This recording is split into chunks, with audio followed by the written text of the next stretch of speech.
A juiz esclarece. Vamos continuar no tema da adoção e nesta sessão iremos falar dos efeitos da adoção. Já vimos qual é a marcha processual para se chegar à fase da sentença. A sentença é decretada e depois de transitada em julgado, ou seja, quando já não é passível de recurso ou de reclamação, produz determinados efeitos que são muito relevantes na vida do adotado. Um dos efeitos principais é o corte das relações de parentesco com a família biológica, portanto, é integrada na família, é integrado para todos os efeitos na família do adotante ou do casal adotante e passa a fazer parte, como se filho fosse, dessa família, estabelecendo-se, portanto, nova relação de parentesco fruto da adoção.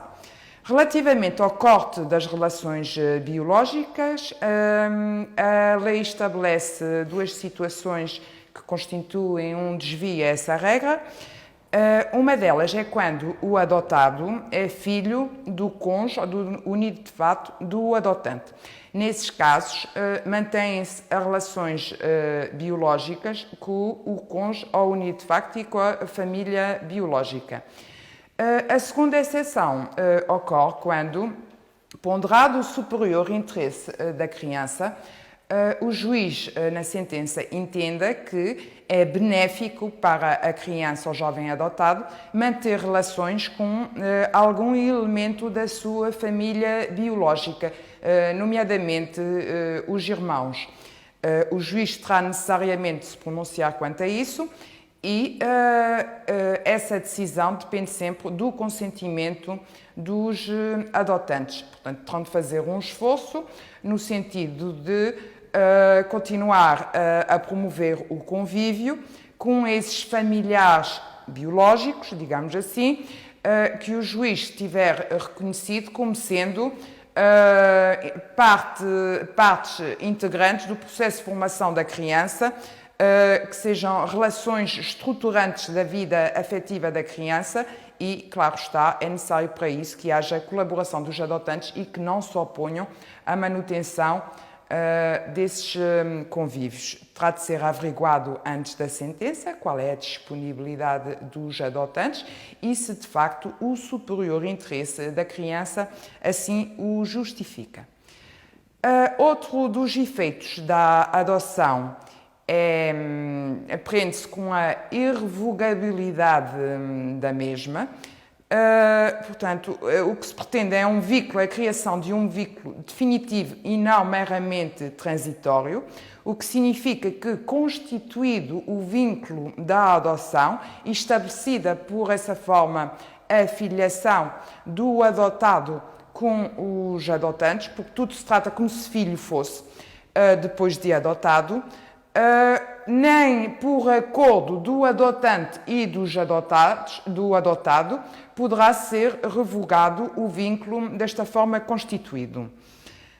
A lei consente, porém, algumas exceções a essa regra, que se encontram taxativamente previstos, que são os casos em que pode haver lugar à revisão da sentença.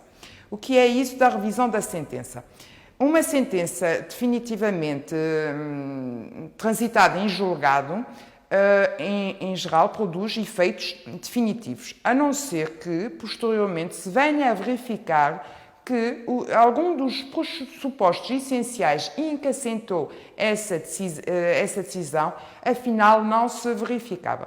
Nós já vimos nas anteriores sessões, por exemplo, era necessário o consentimento de determinadas pessoas para a constituição do vínculo da adoção. Se posteriormente se verificar que não foi prestado o consentimento ou que não foi prestado de forma válida por alguma das pessoas que o deviam prestar obrigatoriamente, tal poderá servir de fundamento para a revisão da sentença. Também pode acontecer que a sentença o juiz tenha dispensado o consentimento das pessoas que o deviam prestar por entender que estariam reunidos todos os pressupostos necessários para o efeito, face à prova produzida, e verificar-se que, afinal, não se verificavam esses fundamentos da dispensa do consentimento. Nessa situação, também poderá haver lugar à revisão da sentença. Também noutras situações, como as de coação, erro ou dolo grave na constituição do vínculo, quando as pessoas, portanto o adotante ou adotado, tenham sido alvo de coação moral, por exemplo, e se venha a verificar que só por isso foi constituído o vínculo da adoção, nesse caso também poderá ser um dos fundamentos invocados para rever a sentença da adoção. Essas circunstâncias e outras se encontram taxativamente previstas na lei, são excepcionais e até poderão não ser atendidos se, por razões imperiosas e ponderosas, o juiz entender que o superior interesse da criança impede a revisão da sentença e, portanto, que se deve manter, mesmo assim, o vínculo da adoção. Relativamente a este vínculo, há outro efeito que é muito relevante, que é a alteração dos apelidos do adotado. O adotado perde os apelidos que recebeu da família biológica e fica com os apelidos da família do adotante, portanto, do pai ou da mãe adotante, ou de ambos, se for um casal, e passará desta forma a facilitar a integração e a identificação daquela criança ou jovem como sendo o filho daquele pai, daquela mãe ou daquele casal adotante. Relativamente ao nome, ao primeiro nome da criança, a lei também prevê que excepcionalmente possa ser alterado. Mas essa alteração, que é excepcional, como já disse, deve revestir-se de especiais cautelas, porque o nome, como sabemos, o primeiro nome pelo qual toda a gente nos chama, ou Fátima, ou João, ou Manuel, são partes integrantes da nossa identidade pessoal.